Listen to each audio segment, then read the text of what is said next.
Hello everyone. The main objective of this tutorial is to investigate the effect of concentration gradients upon the rate of diffusion. So, as we have learned and seen before, diffusion is the movement of particles from a high concentration medium to a low concentration medium. However, the rate of diffusion is governed by different factors, including concentration gradients, surface area, and temperature.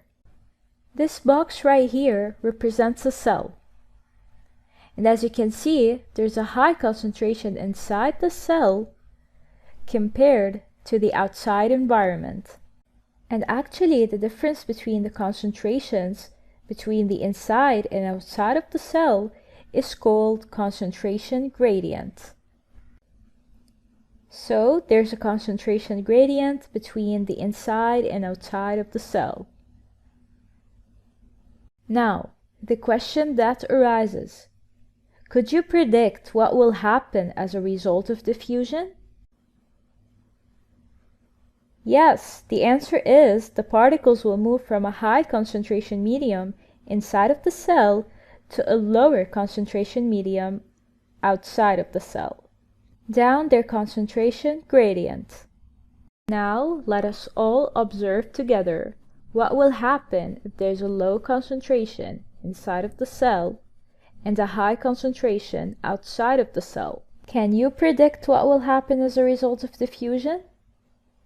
Well, as a result, the particles will move in the same manner, from a high concentration medium inside of the cell to a lower concentration medium outside of the cell, moving into the cell down their concentration gradient. As a conclusion, we can say that the difference between concentrations is called concentration gradient, and the greater the difference, the steeper the gradient, and so the faster the rate of diffusion.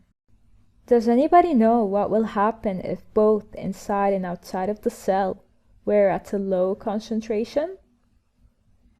Well, actually, there's no overall gain or loss of particles. The particles that are entering and leaving the cell are at the same rate. So we can say that if the particles are evenly spread within an area where there's no concentration gradient, then diffusion will take no place. Thanks for watching.